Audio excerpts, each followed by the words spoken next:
बुद्ध आणि त्याचा धम्म ग्रंथाचं पठण आपण करतोय. वर्षावर संपून गेलाय तरी आपण करतो. मला वाटतं आता उद्याचा शेवटचा दिवस आहे ग्रंथ पठणाचा. तसा ग्रंथही जवळजवळ संपतच आला. 2-3च पानं आहेत. कधी कधी काय होतं की आपण प्रवासाला निघणारे प्रवासी सोबत असतात, गाडीमध्ये आपण ओळख होते आणि नेमकं त्या ओळखीचं रूपांतर मैत्रीत होता होता होता आपलं स्टेशन येतं आणि माणूस उतरून जातो. कधी कधी धम्माच्या बाबतीतही तसंच होतं की आपण कुठेतरी धम्माशी समरस व्हायला लागतो. मग ज्याला धम्माची गोडी लागते त्याला वाटतं की वर्षभर वर्षावास असावा, आणि ज्याला धम्माची गोडी नसते त्याला वाटते कधी लवकर संपेल आणि मी माझा मोकळा होईल. कारण जसे आपण गाडीमध्ये वेगवेगळ्या प्रकारचे प्रवासी असतो तसे आपण धम्माच्या प्रवासामध्ये आपण वेगवेगळे प्रवासी आहोत. आता हा पूर्ण महिना कठीण चिवरदानाचा आहे आणि प्रत्येक ठिकाणी वेगवेगळ्या ठिकाणी कार्यक्रम होत आहेत. आपल्या या कार्यक्रमाच्या वेळेस मस्के साहेब आले, मोठ्या भंतेजीला विचारलं, 26 तारीख त्यांनी फिक्स केली आणि नंतर दुसरे आले ते म्हणे आमची 26 तारीख आहे. मला बोलवलं, मला बोलले तुम्ही सांगा त्यांना चेंज करायला. म्हटलं मी नाही सांगत, तुम्ही जाणे ते जाणे. कारण काय होतं की अडचणी विनायाच्या येतात. कारण आपला वर्षावास आहे, आपला हे आहे, आणि मग इथे न जाणे कोण जाणे की आपण धम्म कसा सांगायचा आणि कसा आचरणात आणायचा याच्या बऱ्याचशा मर्यादा येतात. कुठून मार्ग काढायचा, काय करायचा. कारण दुसरे जे भिक्षू आहेत त्यांचाही 26 तारखेलाच कठीण चिवरदानाचा कार्यक्रम आहे आणि तो पाचाडला आहे आणि ते भिक्षू उपसंपादित आहे, मी सामनेर आहे. आणि मग सगळ्याच्या पुढे प्रश्न पडला की सामनेराच्या कठीण चिवरदानाला एक तर सामनेराला स्वीकारायचीच परमिशन नाही, चिवर स्वीकारायचीच परमिशन नाही. म्हटलं मला काही प्रॉब्लेम नाही, माझी काय अडचण आहे की नाही. आपण कसं आहे, कारण जेवढा माणूस बेजबाबदार असेल, ज्याच्यावर जास्त जबाबदारी नसली की तो बिंदास असतो की नाही. तुम्ही करा किंवा नका करू, मला काय करायचंय. सामनेर म्हणाल तर सामनेर, केला तर ठीक, नाही केला तरी ठीक. अडचण अशी झाली की त्या पाचाडून जवळजवळ 25-30 लोक आली आज. आणि भंतेजीने सांगितलं बाबा मी येणार आहे, कारण असं व्हायला नको की सामनेर जरी माझे शिष्य आहे, सामनेर आहेत, की कुणीतरी ऑब्जेक्शन घ्यायला नको की भिक्षू आले नाही म्हणून मी नाही जाणार, मी तिकडे येतो. पण बाकीच्या लोकांना, त्या लोकांनी ज्यांना ज्यांना विनंती केली ते लोक तिथं जाते. असो, काय व्हायचं ते होईल. मी सांगितलं आपला होईल, जेवढे कोणी येतील काय होतील त्या पद्धतीने आपण आपला प्रोग्राम उरकू. मान अपमान ह्या गोष्टी बाजूला ठेवू, कारण धम्मामध्ये मान आणि अपमानाच्या काही गोष्टी नसतात. आणि म्हणून सांगितलं की उद्याचा शेवटचा दिवस आहे. शेवटचा नाही म्हणता येणार, कारण मीही इथेच आहे, तुम्ही इथेच आहे. जेव्हा जेव्हा धम्मा माझ्याकडून ऐकायची तुम्हाला इच्छा होईल तेव्हा तेव्हा बोलवा, तेव्हा मी येत जाईल. असं काही नाही की आपण एकदा वर्षावास संपला म्हणून मीही खूप मोठा अरंत भिक्षू येऊन तुम्हाला भेटणारच नाही, अशातला काही प्रकार नाही. जेव्हा तुम्हाला इच्छा वाटेल, मग तुमच्याकडे घरी काही कार्यक्रम असेल तर तिकडे बोलवा, कधी विहारात कार्यक्रम असेल तर विहारात बोलवा. आपण येत जात राहू आणि धम्माची प्रक्रिया आपण बंद नाही पडू देणार. कारण दोन्ही बाजूनी, कारण कसं असतं की वर्गात शिकणारा विद्यार्थी तेवढा उत्सुक असावा लागतो, तेव्हा शिक्षकालाही शिकवायला मजा येते. कारण वर्गातले विद्यार्थी तर झोपलेले असतील तर शिक्षकालाही बरोबर शिकवता येत नाही. माझा दावा नाही आहे की मी खूप उत्कृष्ट शिक्षक आहे किंवा मी खूप उत्कृष्ट भिक्षू आहे, असा माझा काहीही दावा नाही.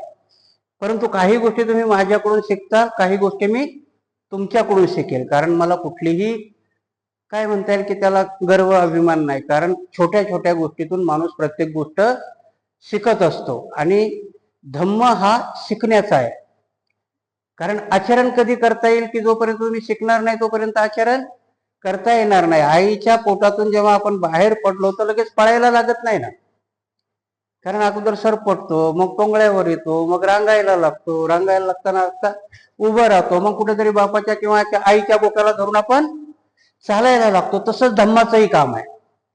3 महिने आपण माझ्या माहितीनुसार की आपण कुठेतरी आता अडखळत उभे राहिलो, भले छोटे का असत नाही, थोडे का असत नाही, पण धम्म आपण थोडा बहुत शिकला, बोटालाही धरायची आता गरज नाही, अडखळत का होईना पण आपण तो धम्म आचरणात आणूया, म्हणजे सार्थक होईल. की बाबासाहेबांनी ग्रंथ लिहिला का न करता लिहिला की आपण तो जेवढा जरी ऐकला, आपण एवढे 10-12 लोकांनी जरी ऐकला आणि एक स्तुत्य उपक्रमही तुम्ही केला की जवळजवळ आपले प्रवचन नाही म्हटलं तरी प्रत्येक प्रवचन 150 लोकांच्या पुढे लोक बघतायत. 150 लोकांतले 10% जरी आपण धरले, 15 लोकांनी जरी आचरणात आणला तरी भरपूर काही कमावलं. आणि आता टेक्नॉलॉजी अशी पुढे आहे की जर चुकून भाकून कोणाला वाटलंच की बाबा साकेत बुद्ध विहार ही वेबसाईट ओपन केली, बघितलं काय त्याच्यावर भंतीजीचे प्रवचन बघतील, ऐकतील, कोणाला काय घ्यायचं कधीतरी तर घेतील.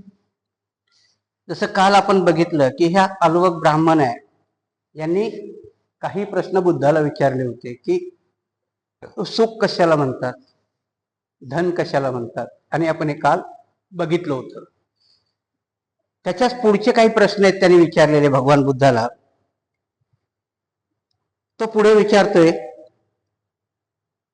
मानवाला पूर कसा ओलांडता येतो, मानव भवसागर कसा ओलांडतो, मानव दुःख कसे जिंकू शकतो, आणि त्याचे परत हे 3 प्रश्न आहे. पूर म्हणजे आता तुम्ही म्हणाल की नदीला आलेला पूर, ते पूरच आहे, परंतु इथे पुराचा अर्थ आहे की जन्म, आणि आपण हा जन्म कसा टाळून पुढे जाऊ शकतो, हा अलवकांनी बुद्धाला विचारलेला प्रश्न आहे. तर पूर पूर कुठला आहे, तर आपण जन्म कशामध्ये घेतो, ह्या दुनियेत घेतो, म्हणजे याला भवसागर म्हटलंय. आजही आपण जिथे जन्म घेतो त्याला भवसागर म्हटलंय. आणि त्याचा दुसरा प्रश्न आहे की हा भवसागर बी ओलांडता येतो का, आणि मग हा भवसागर कशा प्रकारे ओलांडता येतो. तर इथे भगवान बुद्ध त्याला उत्तर देतात.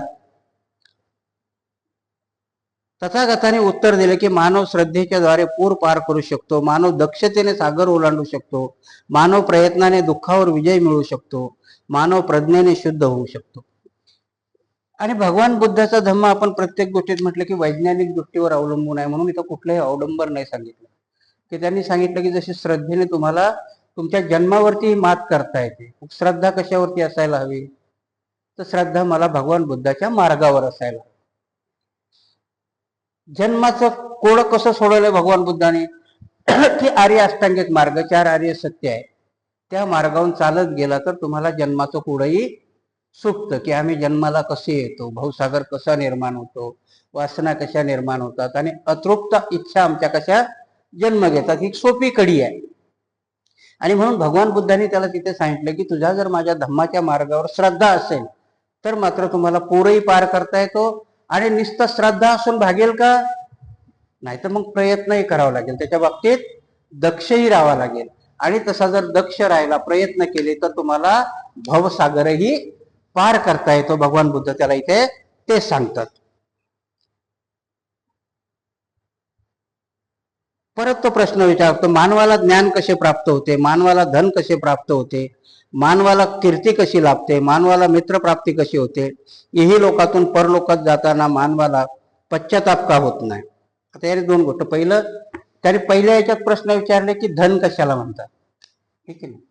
नंतर मग तो प्रश्न विचारतो की धन प्राप्त कसं होते. आपण ज्या भौतिक दुनियेमध्ये धनाची व्याख्या केली तर ते धनही आवश्यक आहे. भगवान बुद्धाने काही आपल्याला असं नाही सांगितलं की भौतिक जीवनामध्ये तुम्ही धन मिळवूच नका. भगवान बुद्धाने पुढे येईल तो चॅप्टर की भगवान बुद्धाने गरिबीला कधीही प्राधान्य दिलं नाही.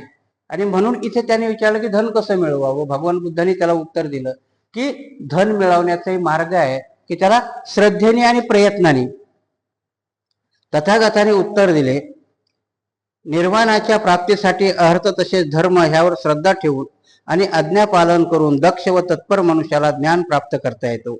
जो उचित तेच करतो, जो दृढ निश्चय असतो, तो जागृत असतो, त्यालाच धन प्राप्त होते. जो दान करतो त्यालाच मित्र प्राप्त होतात.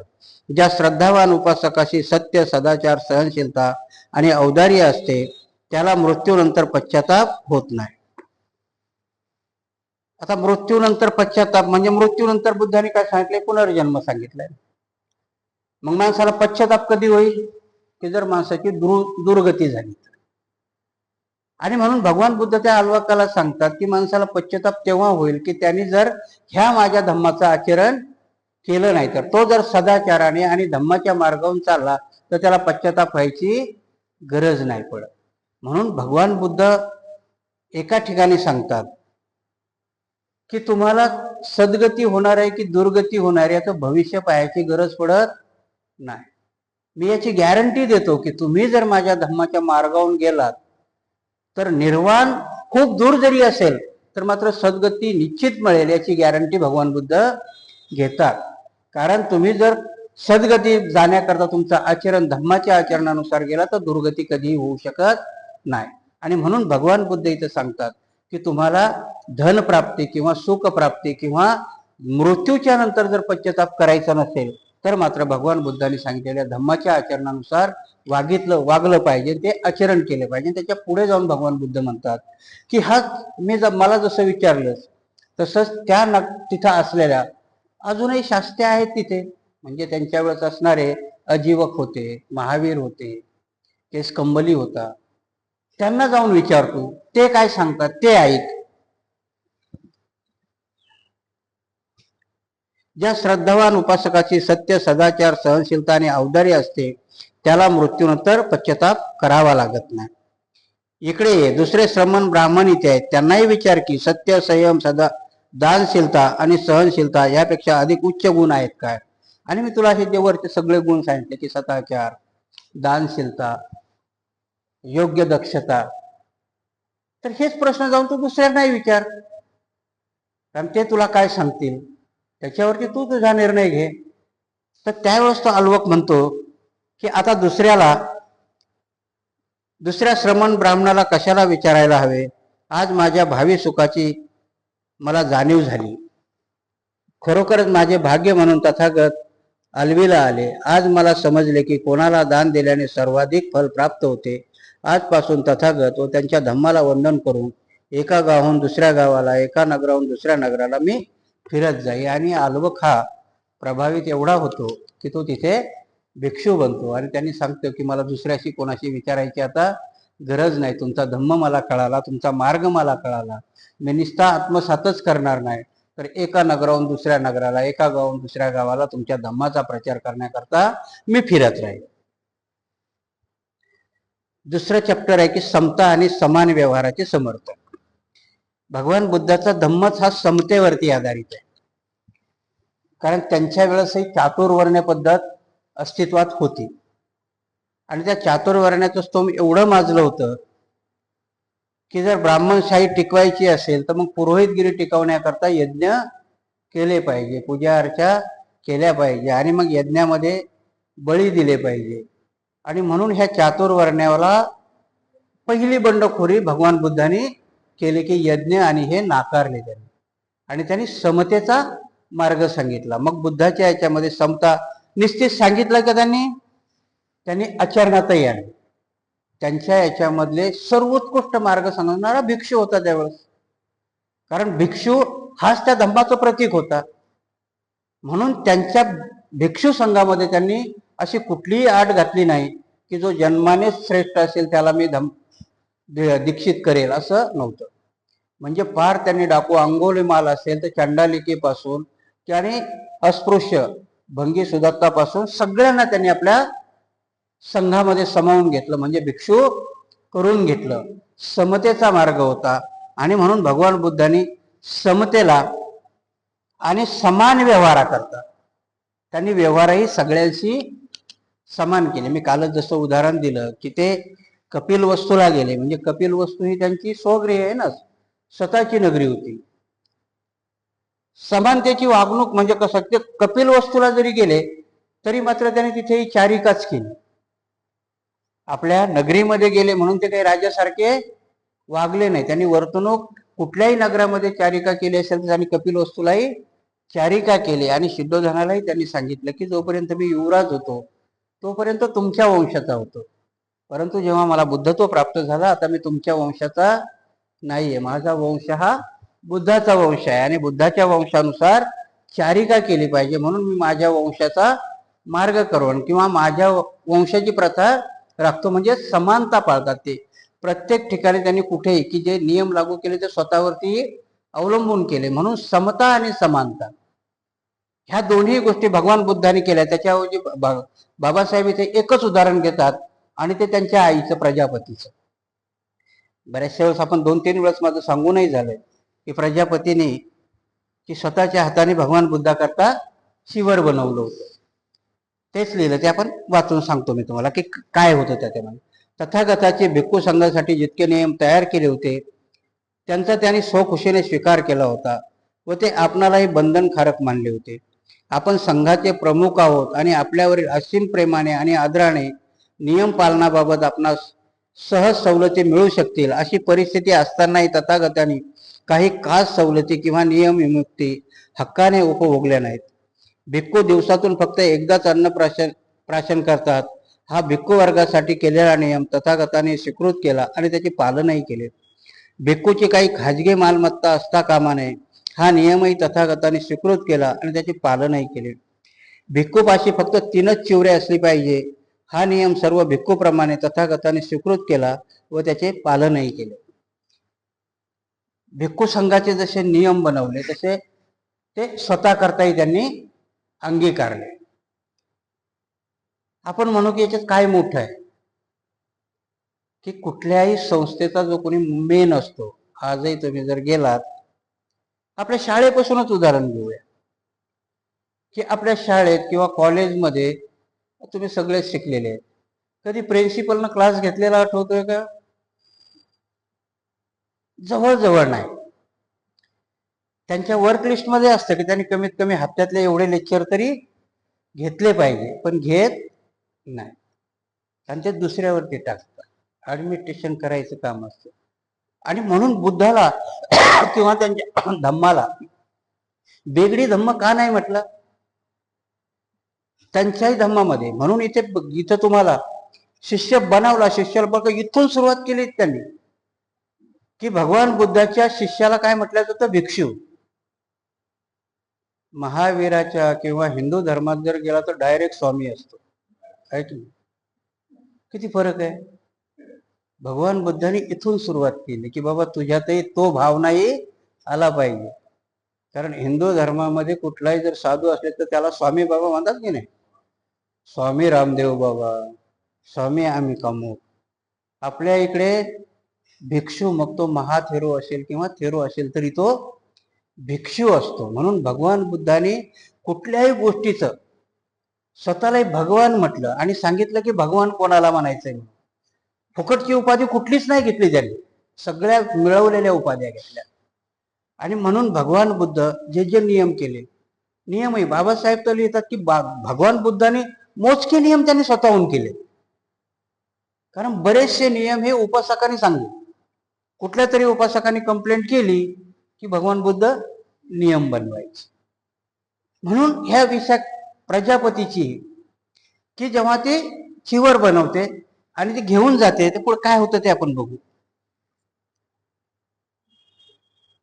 भिक्खूपाशी 3च चिवरे असली पाहिजेत हा नियमही सर्व भिक्षू प्रमाणे तथागताने स्वीकृत केला व त्याचे पालनही केले. एकदा बुद्ध शाक्य देशात कपिलवस्तूमधील वटवाटिकेत राहत होते. त्यावेळी तथागताची मावशी प्रजापती गौतमी स्वतः हाताने कातलेली व विणलेली नवीन वस्त्र जोडी घेऊन आली व तिचा स्वीकार करण्याची तिने तथागताला विनंती केली. तथागताने तिला सांगितले, प्रजापती ती संघाला अर्पण कर. तिने दुसऱ्यांदा आणि तिसऱ्यांदा पुन्हा तशी विनंती केली आणि तिला तेच उत्तर मिळाले. नंतर आनंदाने आग्रह केला, भगवान गौतमीने आणलेल्या वस्त्राचा आपण स्वीकार करावा. आपल्या मातेच्या निधनानंतर प्रजापती गौतमीने दाई आणि दत्तक माता होऊन आपली फार सेवा केली होती, पण वस्त्र संघालाच अर्पण करण्यात यावी हा आपला आग्रह तथागताने सोडला नाही. प्रारंभी भिक्खू संघाचा असा नियम होता की भिक्खूची वस्त्रे उकरड्यावर पडलेल्या चिंध्यातून तयार करण्यात यावी. धनिक लोकांना संघाचे सदस्य होण्यापासून परावृत्त करता येईल म्हणून हा नियम केला होता. बघा, मी सांगितलं ना की काही गोष्टी भगवंताने कशा केल्या.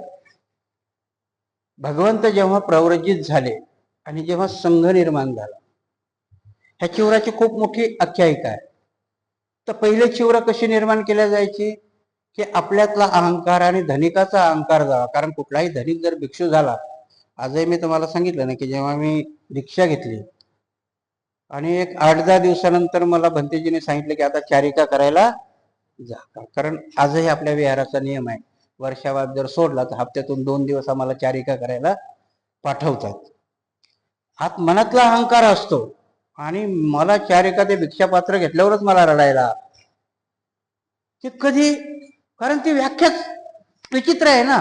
तुम्ही किती तिला चारिका म्हणा, पण हातून आवाज येतो अरे ती भिकच आहे की नाही.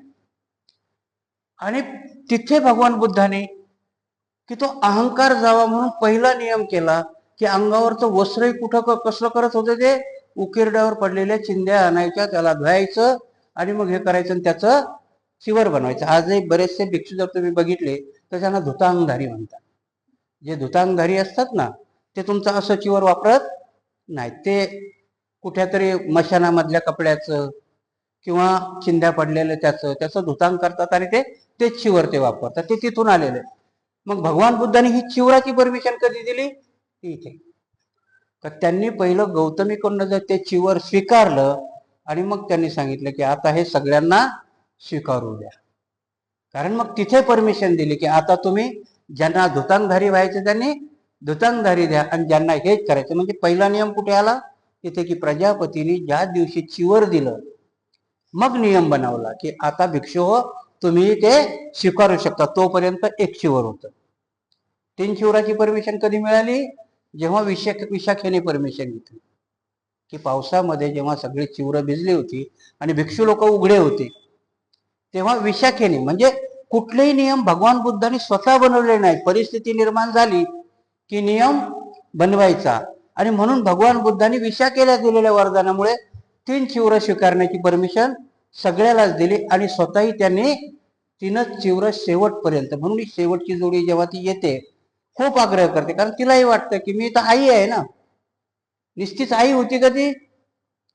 तुम्हाला सांगतो की ज्या दिवशी भगवान बुद्धाचा जन्म झाला त्याच्यानंतर 7 दिवसांनी नंदाचा झाला. महाप्रजापतीचा मुलगा नंद आहे, सख्खी मावशी आहे. महामाया आणि प्रजापती ह्या दोघी बहिणी सख्या आहेत, मावशी आहे, पण हिलाही मुलगा आहे. आता किती सख्या बहिणी म्हटल्या आताच्या जमान्यात करतील का? तिने नंद हा दाशीकडे दिलाय, कारण तिने महामायाला वचन दिलेलं आहे की मी जाते. कारण 7व्या दिवशी महामाया गेलेल्या आहेत आणि ती वचन देते की तू बहीण आहेस आणि मी सुखाने जाईन, कारण तू माझ्या बाळाला सांभाळान. ते जेव्हा वचन देते तेव्हा त्याग बघा, त्या घराण्यात त्याग इथूनच सुरू नाही झाला, सिद्धार्थाच्या जन्मापासूनच सुरू आहे. जन्म झाल्याबरोबर आईचा त्याग आहे, त्याच्यानंतर दुसऱ्या आईने आपल्या मुलाचा त्याग केलेला, ती दाशीकडे दिले त्या नंदाला आणि सिद्धार्थाचा स्वीकार केला. आणि म्हणून आनंद तिथे आठवण करून देतात की भगवान बुद्ध जी घेऊन आली तुम्हाला चिवर ती निश्चित आई नाहीये तुमची. कारण आई हे तर तिचं कर्तव्य असतं, पण हिचं एक्स्ट्रा कर्तव्य आहे, तिच्या मुलाला बाजूला ठेवून तुम्हाला सांभाळलेलं आहे. परंतु भगवान इथे म्हणतात की नियम तो नियम असतो संघाचा, मला नको. कारण काय असेल त्यावेळेस बहुतेक भगवंताकडे 3 चिवर ऑलरेडी असतील किंवा नसतील तरीही काही गोष्टी असतील. आताही मी जर इथले नियम बघतो तर काय होतं की वर्षभर आमच्या विहारामध्ये जेवढी चिवर जमा होतात, वर्षभर संपला की मग आमचे म्हणतेजी हा तुझं चिवर फाटलं का रे, मग हे तुला घे, हे तुला घे, हे तुला घे. म्हणजे एखाद्या वेळेस तेव्हाही तसं असेल, पण तेव्हा ते सांगतात की नाही हे तू संघाला दान दे. आणि संघाला दान देतानाही तेव्हा प्रत्येक जण त्या वृत्तीने करतो. त्यावेळेस एक एवढी खूप मोठी मोठी लोक आहेत, महाकश्यप आहे, सगळे अरंत आहेत. आणि मग भंतेजी संघात द्यायला सांगतात, तर मग संघ म्हणजे काय नुसतं हे नाही, कोणाला ना कोणाला तरी द्यावाच लागेल ना ते. मग मोगलांना देतात, महामोगलान सारीपुत्ताला देतो, सारीपुत्त तिसऱ्याला देतो. ते करत करत करत करत ज्या दिवशी शेवटचा भिक्षू झालेला असतो, म्हणजे त्याचा अर्थ सामने असेल ते त्याच्यापर्यंत जा. आणि सगळे आवक म्हणतात की अरे आम्ही एवढाले भिक्षू आम्हाला नाही भेटले प्रजापतीचं, आणि शेवटच्या त्या सामनेराला भेटले. भगवान बुद्ध तिथं भविष्यवाणी करतात बघा. प्रत्येक बुद्धाची भविष्यवाणी झालेली आहे. शेवटचे दीपंकर जेव्हा सम्यक संबुद्ध झाले त्यांनी भगवान गौतम बुद्धाची भविष्यवाणी केलेली आहे की याच्यानंतर, कारण ते त्यावेळेचा तो बोधिसत्व, त्या दीपंकर भंतेजीची सेवा करताना तो रोड बनवला नव्हता, तो स्वतःच पडला तिथे आणि त्याच्यावरनं चालत ते बुद्ध गेले. आणि जेव्हा बघितलं तेव्हा त्यांनी भिक्षूला सांगितलं होतं की ज्याच्याहून तुम्ही चालत आलात ना तो बोधिसत्व साधा सुद्धा नाहीये. आजपासून 2,500 वर्षांनी तो तथागत गौतम बुद्ध म्हणून जन्माला येणार. ती त्यांनी केलेली भविष्यवाणी. प्रजापतीचा चिवर देताना गौतम बुद्धांनी कोणाची भविष्यवाणी केलेली आहे? येणाऱ्या मैत्रीय बौद्धाची. म्हणजे ज्या शेवटच्या याला ते चिवर दिलं होतं तेव्हा भगवान बुद्धांनी सांगितलं की तो साधा सुद्धा सामनेर नाहीये, तो येणारा मैत्रीय बौद्ध आहे. म्हणून सांगितलं की समानता आणि समता ही त्यावेळेसही भगवान बुद्धांनी नुसती सांगण्याचा नियम केला होता का? नाही, ती त्यांनी आचरणात आणणारी गोष्ट केली होती. आणि म्हणून प्रजापतीने दिलेलं चिवरही त्यांनी संघामध्ये द्यायला लावलं आणि नियम अशी बदलत गेली. आता परत तुम्हाला हे चिवर कसं निर्माण झालं? कधी तुम्ही चिवर व्यवस्थित नसेल बघितलं कारण तुमच्यापर्यंत आलेलं नाही. याच्यामध्ये बऱ्याचशा गोष्टी सांगितलेल्या. काय होतं? आता तुमच्याकडे वॉशिंग मशीन आल्यात, आमच्याकडेही आहे. चिवर धुयाचाही नियम केला होता कारण कुठल्याही बाईनं चिवर धुतलेलं चालत नाही. कारण ह्या जन्मातली तुमची आई किंवा बहीण चिवर धुवू शकते. किंवा भगवान बुद्ध म्हटले होते की 7 जन्मातली असेल तर मग 7 जन्मातली आई आणि बहीण कोणाला कळते? जो अनंत असेल त्याला कळते ना. म्हणून शेवटपर्यंत भिक्षू जर ह्या जीवनात आपल्या आई आणि बहीण असतील तर त्यांना धुवायची परमिशन देतात. पण जर भिक्षू कितीही थकला तरी तो कुठल्याही बाईला चिवर धुवायला देत नाही. मग त्यांच्या ते सहकार्याकडे देतात. आता तर सुविधा झाल्यात, समजा वॉशिंग मशीन मध्ये टाकले तर चिवर धुतल्या जातात. म्हणून याचे नियम आहेत बरेचसे. आणि मग हे चिवर कसं निर्माण झालं? तुम्ही जर चिवर व्यवस्थित करून गेलं तर ह्या 10 चिंध्या आहेत जोडलेल्या एकमेकाला. चिवर जर तुम्ही व्यवस्थित पाहिलं ना तर किती फडके आहेत? हे 10. 10 काय? हे दसशील आहे की आपण दसशील आहे, दस पारमिता आहे. याचं हे प्रतीक आहे की भिक्षूनी एकदा अंगावर घेतलं तर त्याला प्रत्येक वेळेस ते आठवलं पाहिजे की माझ्या अंगावरती काय आहे. ते नुसतं चिवर आहे का?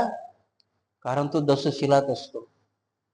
24 तास त्याचं दसशील त्याच्या अंगावर असतं. मग या चिवरचा कलर कुठून आला?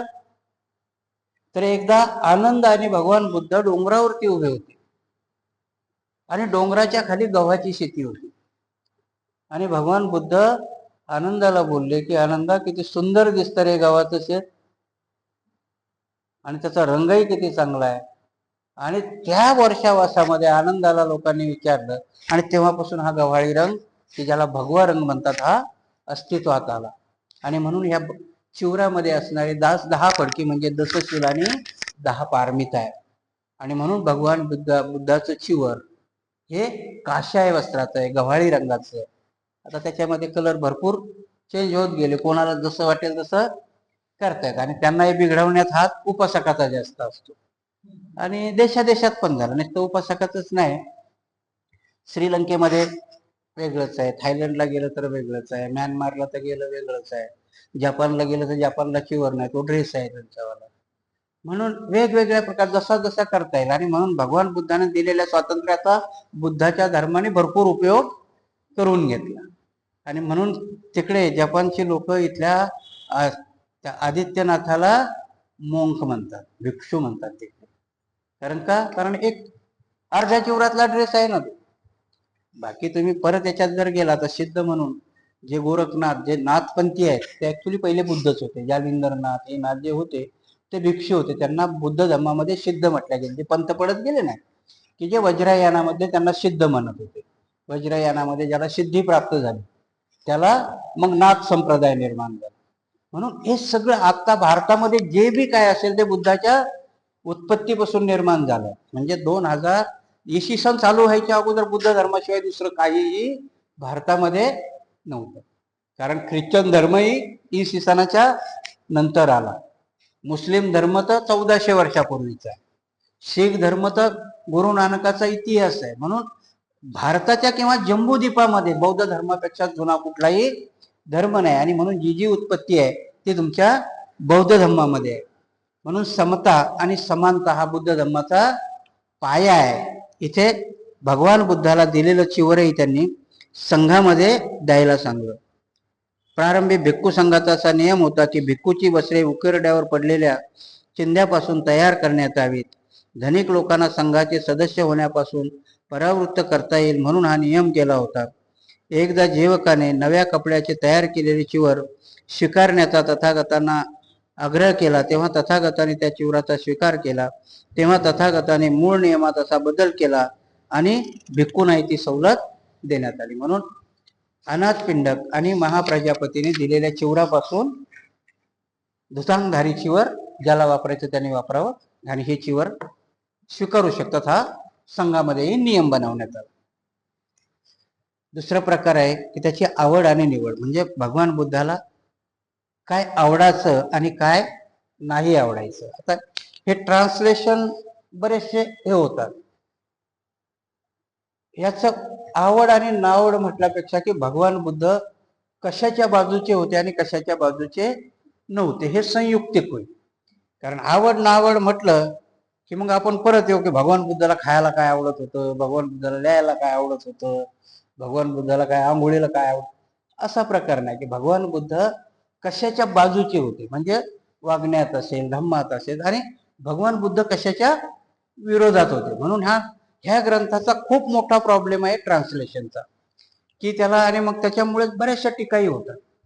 ट्रान्सलेशन नसल्यामुळे, आपल्यालाही कळत नसल्यामुळे, आणि बुद्ध धम्म गहन असल्यामुळे आपण शब्दशः अर्थ घेतो ते, त्याच्यामुळे भगवान बुद्ध कुठल्या गोष्टीचे समर्थक होते आणि भगवान बुद्ध कुठल्या गोष्टीचे समर्थक नव्हते असं म्हणता येईल. त्याच्याऐवजी याने ट्रान्सलेशन केलं की बुद्धाला काय आवडत होतं आणि काय आवडत नव्हतं. जाऊ दे, आपणही तसंच वाचू, पण आपण समजून घेताना समजून घेऊया. एकदा बुद्ध श्रावस्तीमध्ये अनाथपिंडकाच्या जेतवन रामात राहत होते. त्यावेळी ग्रहपती अनाथपिंडक त्यांच्या दर्शनासाठी आला व तथागतांना अभिवादन करून एकीकडे बसला. नंतर त्याने तथागतांना विचारले की मानवाने धनार्जन करावे का? तू विचारतोस म्हणून तुला मी सांगतो. ज्याने मेहनतीने धन मिळवले आहे, ज्याने हाताने कष्ट करून मिळवले आहे, ज्याने घाम गाळून धन मिळवले आहे, तसेच ज्याने न्याय मार्गाने धन कमावले आहे, अशा एखाद्या आर्य श्रावकाचे उदाहरण घेऊ. त्या धनामुळे तो स्वतः सुखी व आनंदी होतो आणि ते सुख व आनंद तो टिकवू शकतो. तो आपल्या माता पित्रांना सुखी व आनंदी करतो आणि तसे राखतो. त्याप्रमाणे आपली पत्नी, मुले, दास व कामगार यांनाही धन प्राप्त करण्याचा हा त्याचा पहिला हेतू. भगवान बुद्धाकडे अनाथपिंडक जातो आणि ते त्यांना पहिलं विचारतो की धन कमावणं हे चांगलं आहे. इथला संदर्भच तो आहे की भगवान बुद्धाला काय आवडत होतं, म्हणजे भगवान बुद्ध कशाचे समर्थक होते. तर भगवान बुद्ध गरिबीचे आणि दारिद्र्याचे समर्थक नाहीये. भगवान बुद्धाला दारिद्र्य आणि गरिबी आवडत नव्हती, म्हणजेच ते त्याचे समर्थक नव्हते. हा अनाथपिंड कोण आहे? तो खूप धनाढ्य माणूस आहे, त्याला ते बोचत असतं. कारण आता कधी कधी काय होतं की आपल्या याच्यात बी आवडण्यात असं असतं. मग जर भगवान बुद्धाला दारिद्र्य आवडत नव्हतं, मग त्यांनी त्यांचा राजमहाल का टाकला? आहे की नाही प्रश्न? अवघड काम आहे की नाही? विचारणारच आहे. जर त्यांना गरिबी पसंत नसते, मग त्यांनी हातात का भिक्षापात्र घेतलं? कारण काय होतं की हे अज्ञानातून आलेली प्रश्न आहे. भगवान बुद्धाला मी कालच्या प्रश्न जे सांगितलं, कारण हे समजणं खूप गहन आहे. धम्म एवढा सोपं नाही. कारण जेव्हा भगवान बुद्धाला बुद्धत्व प्राप्त झालं तेव्हा तेच तेच झाले होते. ते लोकांना कळेल का मी सांगायला जाईल तर? आजही आपण बघितलं, म्हणून म्हटलं ना की तुम्हाला की त्याग नावाची भानगड खूप मोठी आहे. आपण म्हणताना म्हणतो या भंतीजीने किती त्याग केला, काहीच नाही केला. घर सोडलं तर विहार स्वीकारलं ना आम्ही. त्याग नाही येतो, कारण त्याग हा मोहाचा करावा लागतो. आतून मुळासकट गेलं पाहिजे. वरचे झाड तोडले तरी फांद्या फुटतात, आणि ती एकच नाही फुटत, तिला भरपूर फुटतात. म्हणून आपण वरवरनं जे तोडतो हे काय आहे? फांदी आहे. आपण ज्याला ग्रह त्याग म्हणतो, आपण मग त्याला पत्नीचा त्याग म्हणतो, आपण त्याला लेकरा बाळाचा त्याग म्हणतो. त्याला पर्याय शोधल्या जातात, तिकडे भरपूर फांद्या तोडल्या जातात. मुलांचा यांचा त्याग केला, इकडे उपासकाचा संघच्या संघच जमावला, आहे की नाही? आणि त्यालाही नाव दिलं, हे आमच्या उपासिका. त्याही म्हणतात हे आमचेच भंती. कसला त्याग आहे तुमच्याजवळ? काय आसक्ती सोडली तुम्ही? कारण हे खूप गहन विचार आहे, हे एवढे सोपे नाहीये. आम्ही म्हणून, आणि भगवान बुद्ध म्हणून तिथे सांगितलं की दारिद्र्याची त्यांनी कधीही व्याख्या केली नाही. दारिद्र्यामध्ये जगणं कधीही भगवान बुद्धांनी मान्य केलं नाही. आणि म्हणून ते अनाथपिंडकाला सांगतात की तो विचारलेला प्रश्न आहे, तुला म्हणून सांगतो. आणि तिथे व्याख्या करतात भगवान बुद्ध की माणूस धन कमावतो कशा करतात आणि चांगलं धन कशाला म्हटलंय. भगवान बुद्ध इथे सांगतात की त्या धनावरती जो आपल्या आई वडील मित्र आणि मुलांची जोपासना करतो, त्याच्याकरता धन कमावतो, त्याला मी कधीही वाईट म्हणणार नाही. हा पहिला हेतू असतो माणसाचा. आता जर तुम्ही कोणाला विचारलं किती, तुम्ही जाऊन त्या मुकेश अंबानीला विचारलं की बाबा रे एवढं कशाला कमवतो, तर म्हणून माझ्या बायका पोरा करतो. दुसरं उत्तर आहे का त्याच्याजवळ काही? कोणाजवळही जा, ज्याला 5 लाख रुपये पगार आहे त्यालाही विचारा, तर माझ्या बायका पोरांकरता कमावतो. भगवान बुद्धही सांगतात की तुमच्या प्रपंचाकरता, तुमच्या मुलाबाळाकरता कमावलेले धन हे चांगलं धन आहे, कारण ते दारिद्र्यात नाही. पण पुढे ते लिहितात की ते धन तुमच्या मेहनतीने कमावलेलं असलं पाहिजे तुमच्या. कारण कमावणं, चोरी बी हा एक धंदाच होऊ शकतो की नाही. हा, कधी कधी चोरी हाही त्याचा धंदाच आहे. बरीच रिस्क आहे ना, कला आहे त्याच्या अंगात. तुम्हाला सांगितलं जाऊन कोणाचं घर फोडायचं, फोडता येईल का तुम्हाला? आता तुम्हाला सांगितलं की ते घर बंद आहे, जाऊन फोडता येईल का? पण भगवान बुद्धांनी ते अकुशल कर्म सांगितलं की भगवान बुद्धांनी सांगितलं की तुमच्या मेहनतीने कमवलेला. कुणाकरता? तर बायका मुलाकरता. हा पहिला उद्देश काय असतो माणसाचा, तर त्याच्याकरता कमवलेला आहे. मग दुसरा उद्देश काय?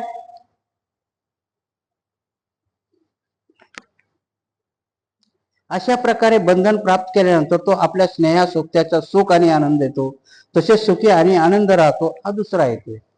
दुसरा उद्देश काय? की जेवढं धन कमवून जायचं माझ्या मुला बाळाला याला दिलं तर उरलेलं धन मी माझ्या नातेवाईकाला किंवा त्यांना सुखी करण्याकरता किंवा त्याच्याकरता जर मी यूज करतो, हा दुसरा हेतू असतो माणसाचा, चांगल्या माणसात. कधी कधी काही तुम्ही जर बघितलं की जे रॉबिन हुड सारखे असतात, ते काय करतात, दुसरीकडे चोऱ्या करतात आणि गरीबात वाटतात. त्याला कुशल कर्म म्हणता येईल का?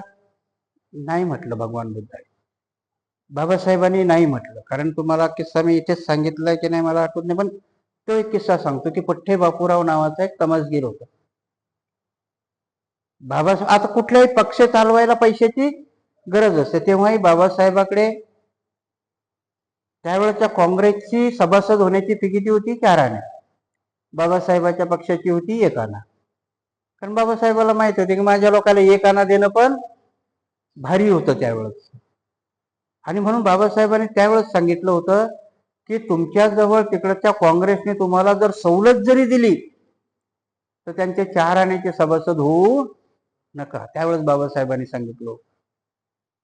आजही इथे की ज्या वेळेस या धनाची गोष्ट येते त्यावेळेस पठ्ठे बापूराव त्यावेळेस 1 लाख रुपये घेऊन आला होता. कोणाला द्यायला? बाबासाहेबाला द्यायला, की तुमच्या चळवळीला उपयोगी पडतील. आणि कार्यकर्ते खुश झाले ना, बाबासाहेबाकडे गेले. बाबासाहेब पठ्ठे बापूराव तुम्हाला भेटायचं म्हणतात आणि आपल्या पक्षाला 1 लाख रुपये देणगी देत आहे.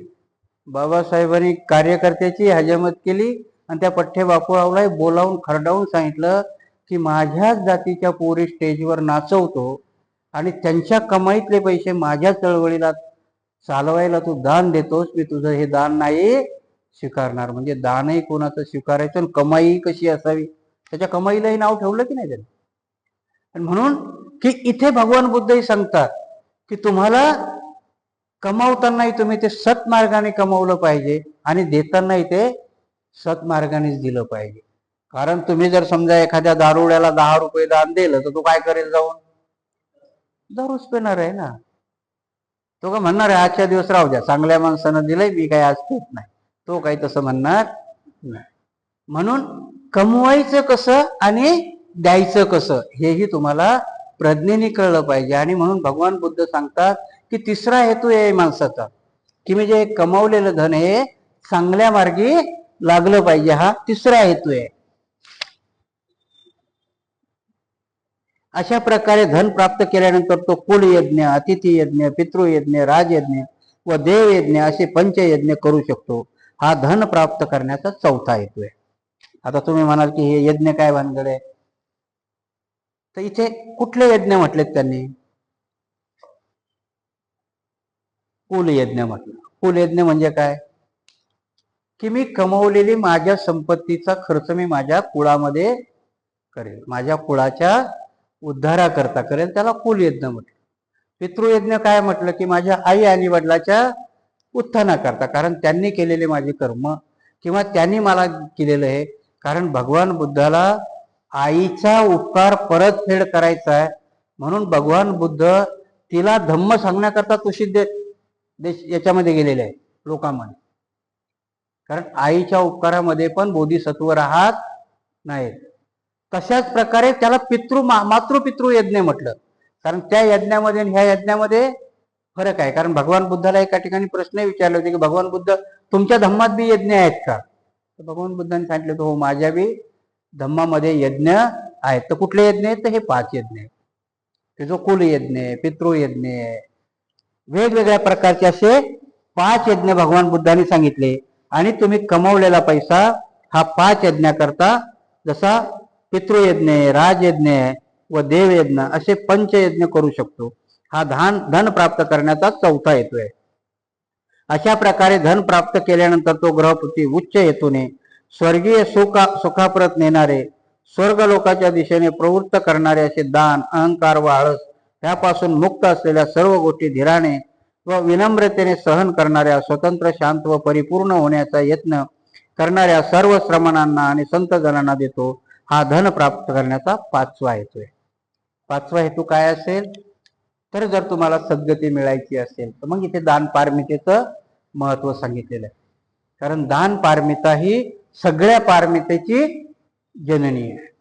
कारण तुमच्या मनामध्ये जोपर्यंत दान देण्याची इच्छा निर्माण होत नाही तोपर्यंत कुठलीही पारमिता पूर्ण करण्याची तुमच्यामध्ये दानत येऊ शकत नाही. कारण मला देण्याची जोपर्यंत माझ्यातली प्रवृत्ती जागृत होत नाही, म्हणून इथे सांगतात की माझं धन कमावण्याचा 5वा हेतू काय आहे? तर मला देण्याची वृत्ती सापडली पाहिजे.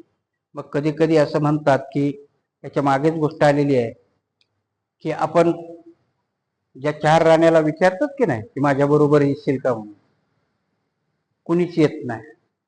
एका ठिकाणी विचारलं होतं की साधं उदाहरण आहे ना, तुम्हाला जर इथून अमेरिकेला जायचं असेल तर हे तुमचा रुपया चालेल का तिकडे? मग पहिलं विमानतळावर गेला तर काय करता तुम्ही? करन्सी चेंज करता ना, आपले रुपया देता मग त्यांचा डॉलर करता, किंवा तुम्ही ज्या देशात जाता तिथलं चलन खरेदी करता. बिलकुल तसंच आहे.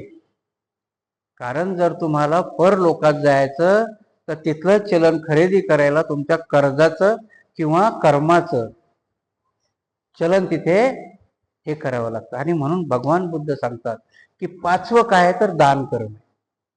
कारण हे कर्म केलं तरच तुम्हाला पुढची सद्गती किंवा दुर्गती ही लाभते. म्हणून तिथे जाण्याकरताचा असणारा हा पैसा, तर हे तुमचं कर्म आहे. आणि म्हणून आपण बाबासाहेबांनी तुम्हाला काय सांगितलं होतं सगळं, कारण काय सांगतात सगळेजण कुठल्याही धर्मामध्ये जा, दानाला एवढं महत्व दिलं त्यांनी, कारण त्याच्याशिवाय तुमच्यातली वैराग्य वृत्ती किंवा चांगुलपणा येऊ शकत नाही.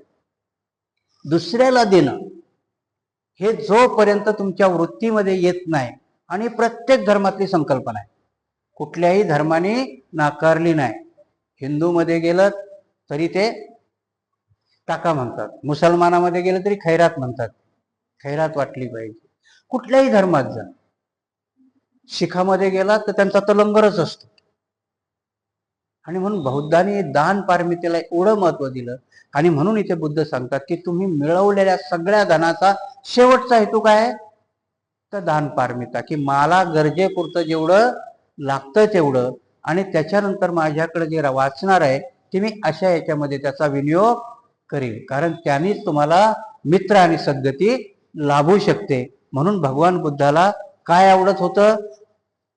सन्मार्गाने, सत्मार्गाने, आणि म्हणून आर्य अष्टांगिक मार्गामध्ये त्याने तुम्हाला कमवायचं पण ते आर्य अष्टांगिक मार्गामध्ये सांगितले की नाही की माझी आजीविका ही मी सम्यक मार्गाने हे करेन. म्हणून भगवान बुद्धाने आळशी किंवा झोपून राहायला नाही सांगितलं. सम्यक मार्गाने मी माझा उदरनिर्वाह करेल, सम्यक मार्गाने मी माझा पैसाही मिळवेल, मी दारिद्र्यामध्ये राहणार नाही. मग आता कधी कधी आमचे हुशार लोक सम्यक मार्गाची व्याख्या करतात की नेमकं बुद्धाला काय अपेक्षित होतं. म्हणजे नको त्या गोष्टीत आम्ही पडत असतो. मग एक जण म्हणतो बंगल्यात नाही राहायचं का? अरे बाबा राहा ना, तुझ्या कुठं बुद्धाने नाही सांगितलं तुला? बंगल्यात राहा, हवा तसा राहा, परंतु तो जो कमावलेला पैसा आहे तो सम्यक मार्गाने. आणि ज्या बंगल्यामध्ये राहतो, बंगल्याच्या आत गेल्या गेल्या तुला भावना झाली पाहिजे की माझ्या समाजाचा माणूस, मी बंगल्यात आलोय. जो रोडवरचा आहे तो निदान झोपडीत तरी आला पाहिजे. त्याच्याकरता मी काय केलं, म्हणून बाबासाहेबांनी त्यावेळेस सांगितलं होतं की तुमच्या कमाईचा 20वा हिस्सा तुम्ही हा धम्मा करता दान केला पाहिजे. कारण ही दान पारमिता जोपर्यंत आपल्यामध्ये येत नाही तोपर्यंत आपल्यातल्या सगळे हे विकार जाणार नाहीत.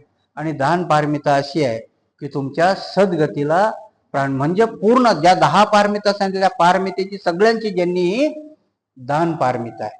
आणि म्हणून आपण आपल्याला जेव्हा जेव्हा शक्य होईल, जसं जसं शक्य होईल, जसं आपण हे बघितलं की दान द्या म्हणून काय करण्यासारखं नुसतं रोडवर उभं नाही राहायचं आणि ये बाबा कोणी बिन देते मी त्याला दान, असं नाही. की मला ते दानही योग्य प्रकारे आणि योग्य ठिकाणी देता आलं पाहिजे, त्याला दान पारमिता म्हटली. नाही तर मग कसंही वाटत गेलं तर तुम्हाला दान मागायची वेळ येईल. कारण त्या भिकाऱ्याचा जोग तुम्हाला माहिती आहे का कधी? कारण तो भिकारी एक असतो देवीच्या पुढं उभा, मग एक माणूस जाऊन त्याच्या ताटात 100 रुपये टाकतो आणि त्यालाच विचारतो की अरे बाबा चांगला दिसतोस घरचा बेरचा, पण ही वेळ कशी आली? काय नाही म्हणे साहेब, तुमच्यासारखी सवय होती मला, प्रत्येकाला 100 रुपये देत होतो म्हणे, आज ही वेळ आली. म्हणून दान कोणाला द्यायचंय तेही आम्हाला कळलं पाहिजे आणि मागायचं कोणाला तेही कळलं पाहिजे. काल मी जसं सांगितलं की धनावर बसून भीक मागू नये. म्हणून आपण भीकही मागू नये आणि दान देतानाही आमची दान पारमिता कंप्लीट झाली पाहिजे. या प्रकारे आपण सावध राहिलं पाहिजे. कारण बुद्धाला ह्या गोष्टी आवडत होत्या, कारण त्यांनाही दारिद्र्यात राहिलेलं आवडत नाही. म्हणून त्यांनी अनाथपिंडकाला सांगितलं का, अनाथपिंडक किती श्रीमंत होता? जेत वनामध्ये त्याने सगळ्या सुवर्णाच्या मुद्रा आथरल्या होत्या. मग तुम्ही विचार करा तो किती श्रीमंत असेल. आणि मग आपल्याकडच्या असलेल्या श्रीमंतीशी त्याच्याशी तुलना करा बरं, आपला किती गर्वहरण होईल. आणि ते 2,500-3 हजार वर्षापूर्वी, त्यावेळेस चलनाची किंमत काय असेल? मग आपल्या गर्वहरण होतो. मग आपल्याला वाटतं की आपण खूप छोटे आहोत. की जशी माणसाची व्याख्या केली जाते, कधी विचार करून बघा की आपल्याला खूप गर्व, मी माणूस आहे. म्हणून ह्या गॅलेक्सीमध्ये बघितलं तर आपण एक छोटा जीव आहोत, काही मोठा पुरुषार्थ नाही आपल्यामध्ये.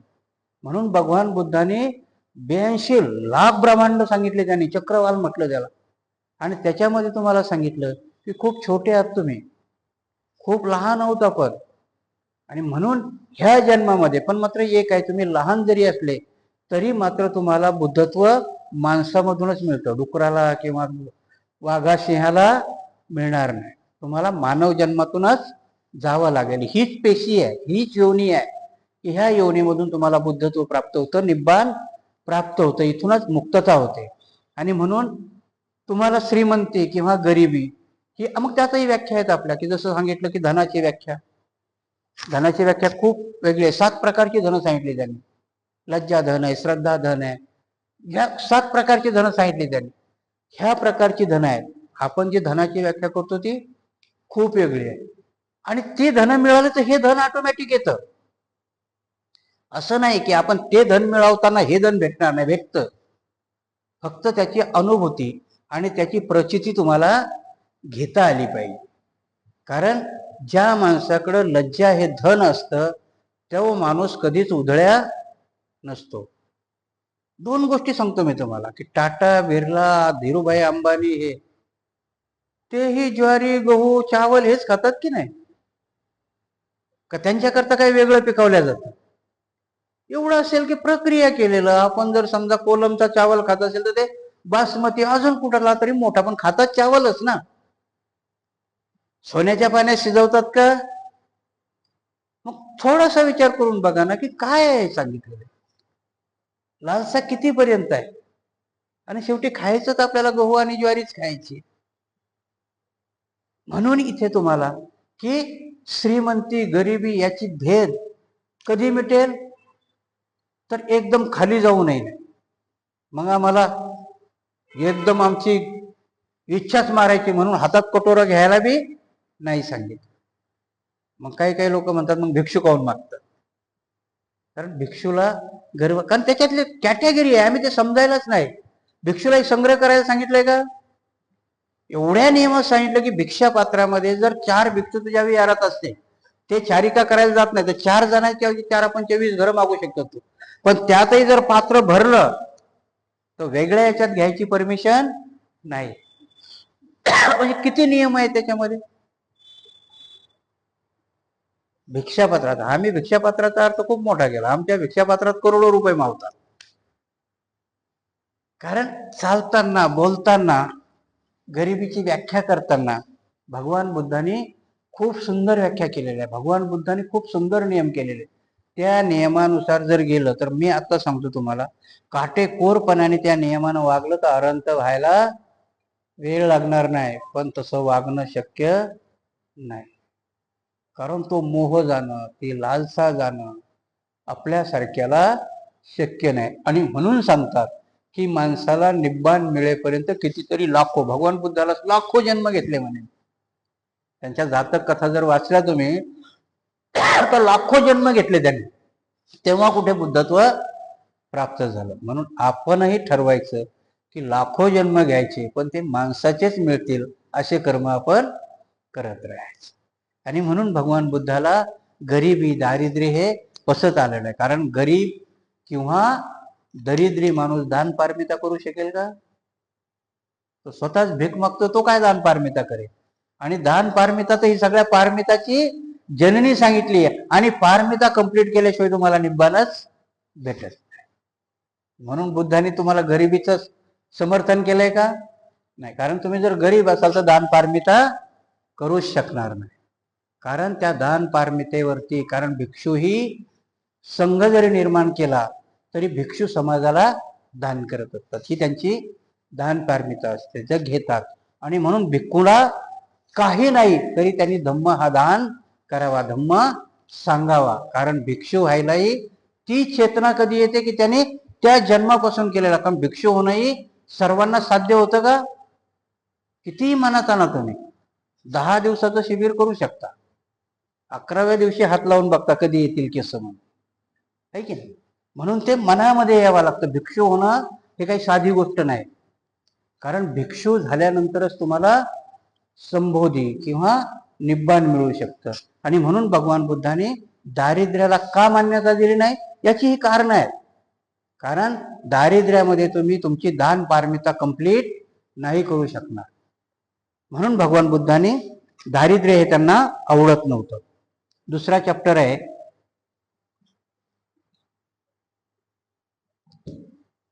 त्यांना संग्रहकृती नापसंत होती. बुद्ध एकदा कुरु देशात कम्म सद्दम नगरीत राहत होते. स्थवीर आनंद त्यांच्याकडे आला आणि त्यांना अभिवादन करून एकीकडे बसला. तसे बसल्यावर तो म्हणाला, तथागतांनी शिकवलेला प्रत्यक्ष समुत्पाद नियम अजब आहे. तो फार गहन आहे, तरी पण मला तो अगदी स्पष्ट समजला आहे. आनंदा, असे म्हणू नकोस. हा प्रत्यक्ष समुत्पाद नियम गहन आहे. हा नियम न समजल्यामुळे, त्याचे आकलन न झाल्यामुळे चालू पिढी गोंधळात गडबडगुंड्यात सापडली आहे. तिला मार्ग ओलांडून जाणे अशक्य झाले. मी सांगितले आहे की तृष्णा ही लोभाचे कारण आहे. जिथे कोणत्याही प्रकारचा किंवा जातीचा लोभ कोणालाही नसतो तिथे लोभाचा संभव कसा असेल? भगवान असणार नाही. तृष्णेमुळे लोभाची ओढ लागते. लोभाच्या मागे लागल्याने काम व लालसा उत्पन्न होतात. काम व लालसामुळे दृढता निर्माण होते. दृढतेमुळे स्वामित्वाची निर्मिती होते. स्वामित्वामुळे लोभ आणि अधिक स्वामित्व निर्माण होते. स्वामित्वामुळे मालमत्तेवर पहारा ठेवणे आवश्यक होते. मालमत्तेवर पहारा ठेवण्याच्या वृत्तीमुळे अनेक वाईट व दुष्ट प्रसंग निर्माण होतात, जसे मारामारी, जखम, संघर्ष, भांडण, निंदा व असत्य. आनंदा ही प्रत्यक्ष समुत्पाताची साखळी आहे. जर तृष्णाच नसली तर लोभाची ओढ लागेल का? लोभाची ओढ नसेल तर विकार निर्माण होतील का? विकार नसतील तर दृढता निर्माण होईल काय? दृढता नसेल तर स्वामित्वाचा लोभ निर्माण होईल काय? स्वामित्व नसेल तर अधिक स्वामित्वाचे हाव निर्माण होईल काय? भगवान नाही होणार. जर स्वामित्वाचा लोभ नसेल तर शांती नाही का टिकणार? भगवान टिकू शकेल. भगवान म्हणाले, मी पृथ्वीला पृथ्वीच मानतो, पण माझ्या मनात तिच्या बरोबर तृष्णा आहे. म्हणून मी सांगतो की सर्व तृष्णा समूळ निपटून त्याची लालसा न धरता उलट त्याचा त्याग नाश व परित्याग करूनच मी बुद्धत्व प्राप्त केले आहे. भिक्खू व भौतिक मालमत्तेचे नव्हे तर माझ्या धर्माचे हिस्सेदार होण्यासाठी झटा. कारण तृष्णेमुळे आसक्ती निर्माण होते आणि आसक्तीमुळे मानसिक दासत्व येते. अशा रीतीने भगवान बुद्धांनी स्थविर आनंदाला आणि भिक्खू संघाला संग्राहक वृत्तीचे दुष्परिणाम समजावून सांगितले. संग्राहक वृत्ती म्हणजे जमा करून ठेवणे, मिळकत हे करून ठेवणे. आनंदाने भगवान बुद्धाला पहिलाच प्रश्न विचारला होता की भगवंता, आपण प्रतीत्य समुत्पाद म्हणजे कारणाशिवाय काहीही निर्माण होत नाही. कारण घडल्याशिवाय कुठलीही गोष्ट उत्पन्नही होत नाही आणि नष्टही होत नाही. तर आनंद म्हणतात की हा सिद्धांत खूप कठीण वाटतो लोकांना समजून सांगण्याचा. भगवान बुद्ध म्हणतात की कठीण नाही जर तुम्ही ह्या गोष्टीचा. म्हणून भगवान बुद्धाने तुम्हाला कार्यकारण भावाच्या ह्या 12 कड्या सांगितलेल्या. 12 कड्या शिकायला आता खूप मोठा विषय आहे तो. बाबासाहेबांनी इथे वेगळ्या पद्धतीने सांगितला की जेव्हा आपल्याला वासना निर्मिती होते, वासना म्हणजे काय होते की इच्छा. मग कोणाची काय चांगल्या इच्छा असेल, मग कधी कधी आपण त्याची व्याख्या करतो की चांगली इच्छा आहे तर तिला नाही म्हणायचं. तर शेवटी इच्छा ही इच्छा असते ना. कारण समूळ नाश झाला की भगवान बुद्ध म्हणतात की बुद्धत्व त्याला म्हटलंय की त्याला हर्षही नाही आणि दुःखही नाही, सुखही नाही आणि दुःखही नाही. ही अवस्था ज्या दिवशी प्राप्त होते तर आपल्याला तशी परिस्थिती आहे का? इच्छा इच्छा करता मग आपण प्रयत्न करतो की. बरं ती भेटली वस्तू तर तिला सांभाळणं आलं, मग ते सांभाळताना त्याच्यावर पहारा आला. भगवान बुद्ध सांगतात की ह्या अशा कड्या जेव्हा निर्माण होतात की एका कडीतून दुसऱ्या कडीत माणसाला जावं लागतं. कितीही आपण विचार नाही जरी केला तरी की ह्या कड्या आपल्याला काही सुधरू देत नाही. आणि म्हणून जर तुम्हाला ह्या कड्या सुधरवायच्या असतील तर मग मात्र मुळासकट तुम्हाला त्याग आणि मोह याचा समूळ नाश करावा लागतो. आणि म्हणून ज्यांना संग्रह करण्याचीच वृत्ती आहे, तुम्ही आधुनिक याच्यामध्ये जर गेलात तर आधी मानव जेव्हा होता तेव्हा तो शिकारी होता. धम्म थोडा बाजूलाही ठेवला. आणि तुम्ही जर ह्या उत्क्रांतीच्या सिद्धांत मध्ये गेला तर डार्विनने काय सांगितलं की माणूस हा कबिले होते ना, पाहिजे जंगलीच होता. जेव्हा माणूस विकसित व्हायला लागला तेव्हा तो जंगली होता. म्हणजे जंगली होतात काय होता? शिकार करणं. शिकार करण्याचा म्हणजे वाहकाला माणूस मारून खात होता आणि वाहक माणसाला मारून खात होता. दोघही शिकारी होते. याच्यामधली शिकार करण्याची वृत्ती कधी गेली की जेव्हा शेतीचा शोध लागला. मग शेतीच्या शोधात काय आलं की ज्वारी पिकवली की तिचा संग्रह करता येतो. संग्रह करता येतो ही चांगली वृत्ती जरी आली पण त्या संग्रह करता भूमी संपादन करण्याकरता लढाया.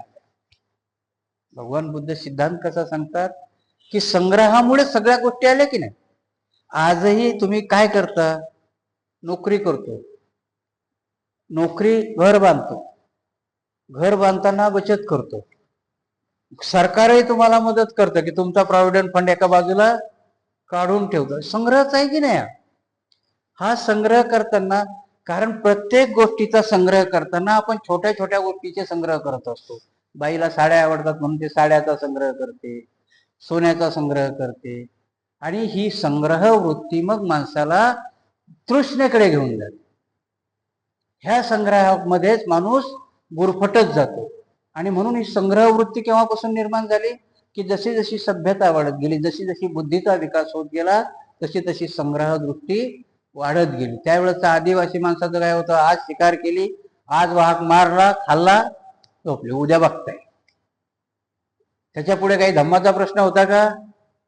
कपड्याचाही नव्हता, धम्माचाही नव्हता. झाडाखाली राहणं, कुठल्या तरी गुहेत राहणं. जशी जशी सभ्यता वाढत गेली तशी तशी संग्रह दृष्टी वाढत गेली आणि मग धम्म आले. म्हणून भगवान बुद्ध सांगतात की ही संग्राहक दृष्टी इथे तुमच्या तृष्णेने जन्म दिला. तृष्णेचा जन्म कुठे होतो? माणसाच्या संग्रह दृष्टीमध्ये. की आम्हाला संग्रह करण्याची लालसा हीच तुमच्या तृष्णेची जन्मी. जर आम्हाला संग्रहाची इच्छाच उत्पन्न नाही झाली. परंतु बुद्ध काय सांगतात की संग्रह कुठला करायला सांगतात? लगेच संग्रह करायला नाही सांगितलं. रोजच्या रोज कसं कर, नाक्यावर जाऊन काम करणार आहे का? म्हणून बुद्धांनी सांगितलं की संग्रह हा तृष्णेच्या पलीकडे नाही गेला पाहिजे. कारण जर समजा मला आज संग्रह आहे, लाख रुपयाची नोकरी आहे, मी ती कमावली, खाल्ली पिल्ली, माझ्या मुलाकरता सोडून मी निघून गेलो, इथपर्यंतचा संग्रह ठीक आहे. परंतु मी असा संग्रह करतो की जवळजवळ पुढच्याच्या कितीतरी लोकांचे हक्क मारून मी माझी संपत्ती वाढवत गेलो. ही बुद्धाला मान्य आहे का? ही संग्राहक दृष्टी बुद्धाला मान्य नाही. परंतु काही मग ह्या लढाया त्याच आहेत. आजही लढाया कशाच्या आहेत? संग्रह दृष्टीच्याच आहेत. आजही आम्हाला जीवनमान उंचावण्याकरता आम्हाला धनाची गरज आहे. मग आमच्या जीवनमान उंचावण्याच्या शर्ती काय आहेत? त्या वाढवत नेले ना. अंगावरती कपडा पाहिजे ही आमची नॉर्मल गरज आहे. परंतु रेमंडचा हवा ही अतिरिक्त गरज आहे. ही कमावण्याकरता मग आता रेमंडचाच पाहिजे म्हटल्यावर नाक्यावरचा काम करणारा माणूस रेमंडची जोडी घालेल का? मग काय करेल तो? त्याला जर म्हटलं रेमंडचीच जोडी पाहिजे तर कुठलं तरी मग विचित्र काम करेल ना. मग भगवान बुद्ध इथून सांगतात की आमच्या गरजा ह्या कमी असल्या पाहिजे. म्हणून भगवान बुद्धाचे शिष्य जे होते, बोधिसत्व बाबासाहेब होते, सर्व मिळत गेलं पण कशातही आसक्ती ठेवली नाही. तुम्ही कधीतरी झोपल्यावर बाबासाहेबांविषयी विचार करून बघा. जेव्हा बाबासाहेबाचं महापरिनिर्वाण झालं त्यावेळेस कितीतरी संपत्ती मागे होती बाबासाहेबांची. जेव्हा भैयासाहेबाचं आणि माईसाहेबाचं कोर्ट मॅटर झालं आणि त्या न्यायाधीशाने विचारलं की पेपर तर दाखवा बाबासाहेबाची काय संपत्ती, दोघाजवळही काही नव्हतं.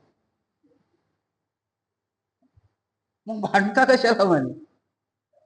माईसाहेबाजवळही काही नव्हतं आणि भैयासाहेबाजवळही काही नव्हतं, पण डोळ्याने दिसणारी संपत्ती मात्र अफाट होती. आपल्या औरंगाबाद मध्येच घ्या ना, किती आहे?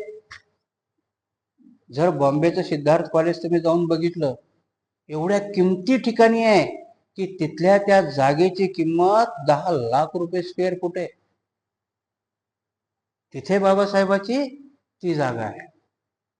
विचार करा, 2 कॉलेज आहे, जवळ 7-8 एकराची जागा आहे.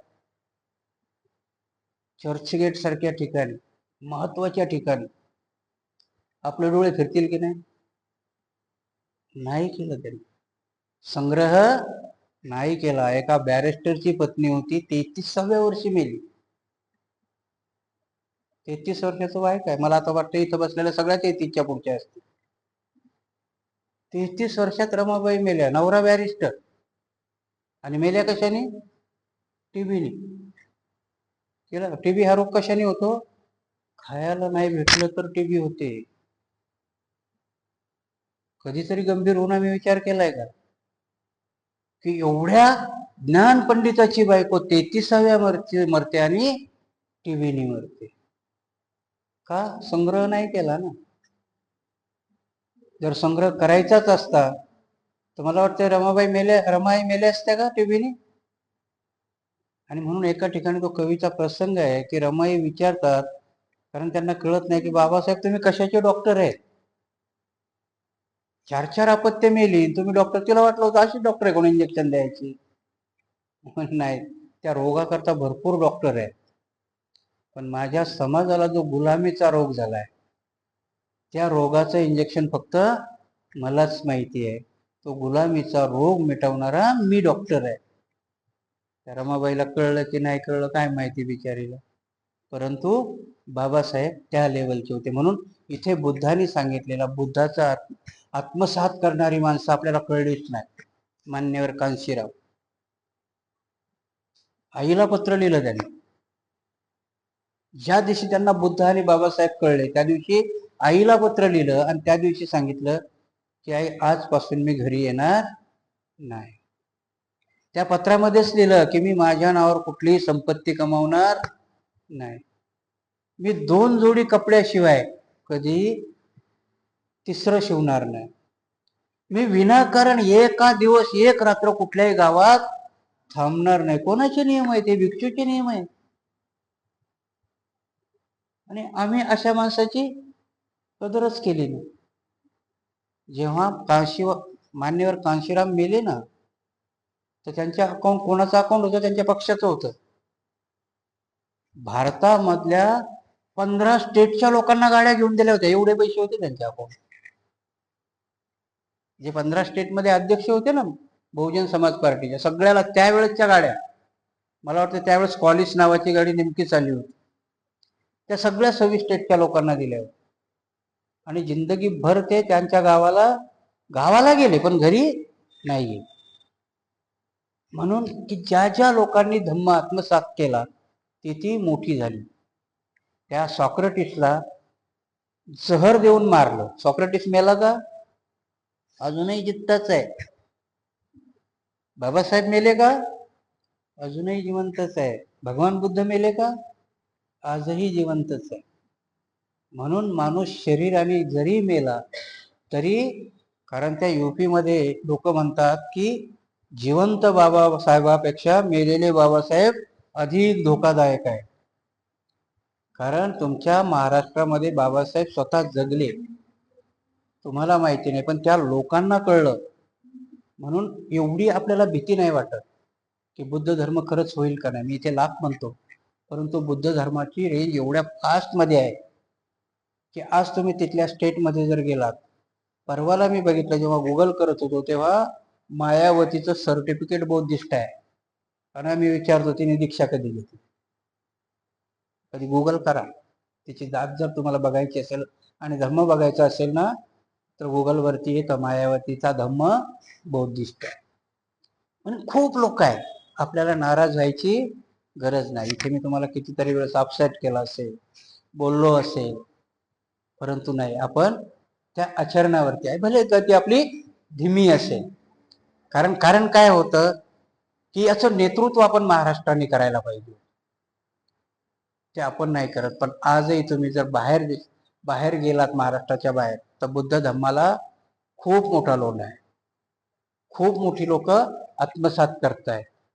आणि म्हणून ह्या बुद्ध धम्माला आपल्याला उज्ज्वल आहे. म्हणून बोधिसत्वाची वाक्य कधी खोटी होणार नाही. भली ती 100 वर्षांनी का होईना, पण हा भारत बौद्धमय झाल्याशिवाय राहणार नाही.